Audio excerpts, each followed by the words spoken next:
Unified 911, anong matutulong namin sa'yo? Anya ti maitulong mi ken kapo. Anong may tatabang ko sa imo? Unsay akong ikatabang nimo? Ngini makadabang na misal ka no? Sa anumang wika o dialekto, may tulong na darating sa iyo.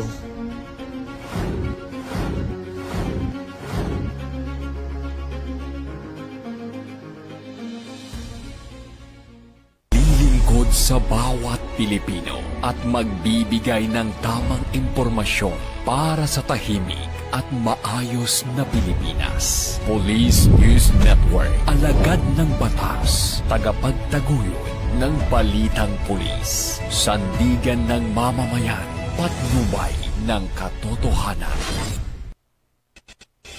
La Campo Crame, maghahatid ng pinakahuling kaganapan at nagbabagang balita. Ito ang PNN Police News Network. At ngayon, ang inyong mga tagapagbalita. Magandang araw, Bagong Pilipinas. Ako ang inyong tagapagbalita, tagataguyod ng Balitang Pulis, NUP, Loreto Bonifacio Concepcion. At ngayong araw ng Miyerkules, makakasama natin bilang special guest co-host si Miss Celine Bautista Hernandez, Miss Progress Philippines 2023 at Miss Teen Hope International 2018. Magandang News Online. Ang pangunahing balita ng Police News Network, alagad ng batas, tagataguyod ng Balitang Pulis.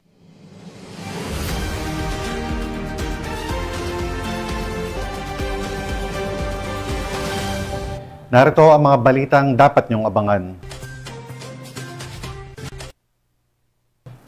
Mga kapulisan, nanguna sa pagsagip sa mga pasyente ng Cebu Provincial Hospital sa gitna ng lindol sa Bogo City, Cebu. 4 na homemade shotgun na kumpiska ng mga otoridad sa magkapatid sa Rojas, Palawan. At 3 lalaki na sangkot sa illegal na droga, arestado ng Pasay PNP.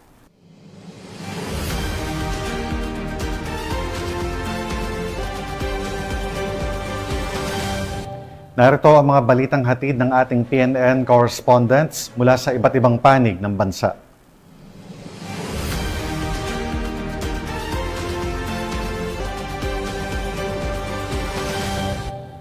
Simulan natin ang balita mula sa bahagi ng Luzon. At 2nd Palawan Mobile